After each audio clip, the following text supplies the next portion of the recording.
Hello mga kasis. Ito, after more than 1 hour, pero kanina pa po ako nakaluto. Ngayon lang po kami magtatanghalian ng amo ko. Alauna na.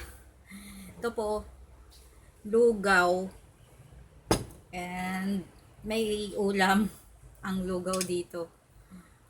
Yung niluto ko kanina na Baguio beans na sinamahan ng isang itlog. Try nyo po mga sis, masarap din. Tara po, sabayan niyo po akong kumain.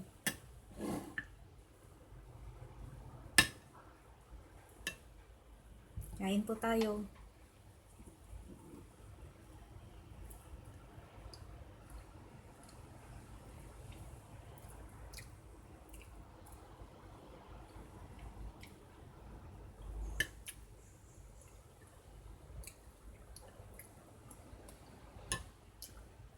Ganyan dito sa ibang bansa. Dito sa mga incheck, ganyan ang pagkain sa kanila minsan. Kaya kailangan masanay tayo. Lalo na po sa mga first timer dyan, sa mga bago pa lang mag-ibang bansa. Kailangan po mag-adjust tayo kasi yung food nila iba sa food natin talaga. Sa kinagisnan natin dyan sa Pinas na kalimitan kanin. Halos hindi tayo mabusog pag hindi kanin ang kinain natin, di ba? Pero kailangan masanay po tayo. Yan ang pinakauna din nating ano dito sa ibang bansa. Minsan homesick din dahil sa pagkain. Yung iba yung pagkain nila, hindi natin gusto. Matabang, ganyan. Pero sa pag-ibang bansa ko, pinaka-the best na natikman kong pagkain, Arabic food. Nung nasa Lebanon po ako. Hindi ko yung kumbaga hindi ko mamimiss na pagkain dito sa mga incheck. Matabang.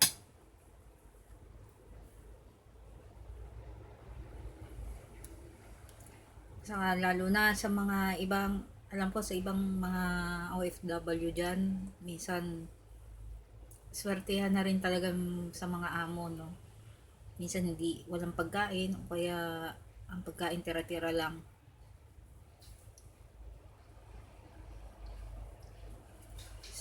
Dito nga rin sa anak ng amo ko, kung ano yung matira nila, yun na yung ibibigay sa'yo.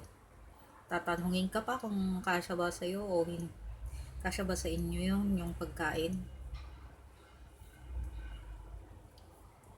Mga sis, kain tayo. 'Di ba? Lugaw na may ulam na Baguio beans with egg.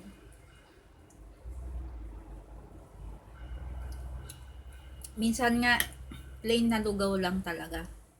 Tapos magluluto kami ng dalawang klaseng ulam. At hindi pala meron silang magluluto ko ng isang klaseng gulay. Tapos meron siyang ano, yung salted egg. Tapos yung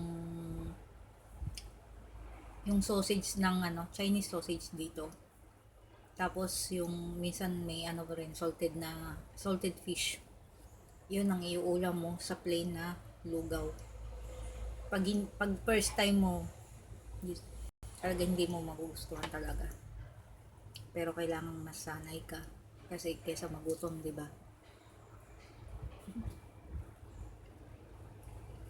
Kain po tayo. Mga kapwa ko dyan OFW. Huwag natin po pababayaan yung sarili natin. Kasi yun ang kumbaga sa pagtatrabaho, yun yung natin, kumbaga yun yung ano ba yan? Kalimutan ko.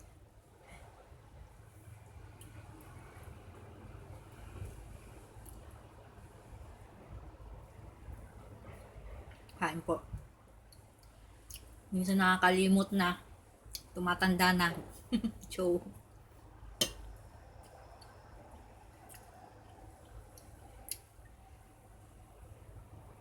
kasi pag pinabayaan natin yung sarili natin dito, paano tayo magtatrabaho ng maayos, 'di ba?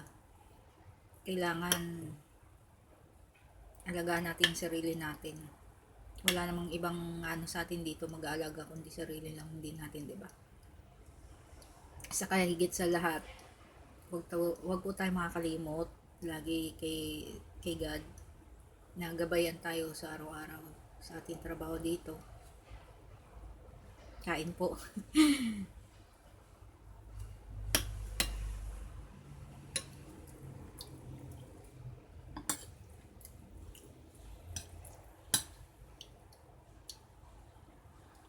Dalawa lang kasi po kami ng amo ko dito, matanda na. Kaya kalimitan, mas gusto niya yung lugaw. Mas mabilis niyang nalulunok kasi siya mahirap na siyang lumunok ng pagkain. Yun ang ano niya. Kaya lahat din po ng gulay na niluluto ko dito, as in sobrang lambot. Kailangan malambot siya. Mabilis niyang nalulunok.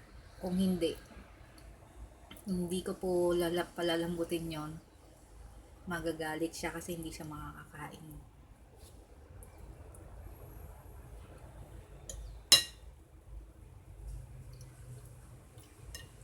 Kain tayo guys, mga sis, mga kapwa kong OFW.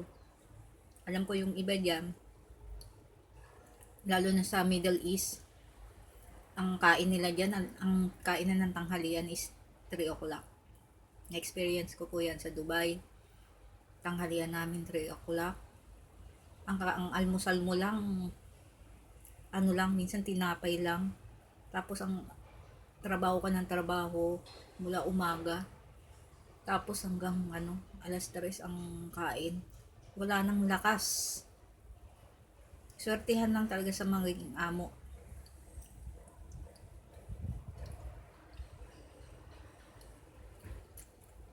Pero nung first time ko po mag-ibang bansa, swerte po ako dun. Mabait yung naging amo ko sa Lebanon. Kahit anong pagkain, kahit minsan hindi pa sila kumakain, paunahin po ako kasi alam nilang pagod ako sa pagtatrabaho. Pero minsan nahihiya din po ako. Kasabay ko silang kumain. Turing nila sa akin parang kapamilya na, parang anak, parang kapatid. Yun. Kapatid ng mga anak niya, ng amo ko. Ako para akong anak ng mga amo ko na din. Yun ang turing nila sa akin. Never nila akong tinuring na para katulong. Talagang pamilya turing nila sa akin. Kaya namimiss ko yung mga amo ko, mga anak ng amo ko sa Lebanon. Kung may chance sana na makita ko uli sila. Sila ang pinaka na-miss ko talaga sa lahat na naging employer ko. At first time pa.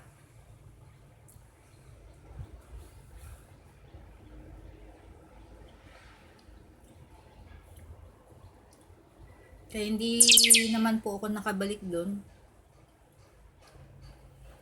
Kaya hindi na rin po ako bumalik sa Lebanon nung time na yung first timer ko. Saka pa nagkaroon ng gera.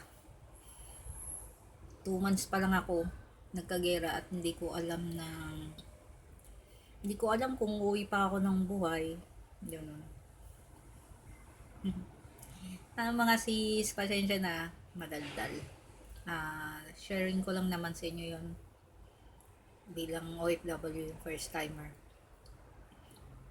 Kaya sa mga first timer or kahit sa hindi mga first timer, never po tayong makalimot kay God kasi siya ang unang-unang tutulong sa atin talaga.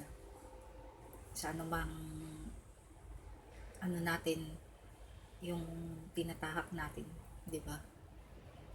Sa ibang bansa, iba ang kultura, malayo tayo sa pamilya natin. Walang ibang unang tutulong kundi si God. Yun lang po lagi kong payo sa inyo, lalo na sa mga bago pa lang, mga baguhan, at bago pa lang aalis din pag ibang bansa.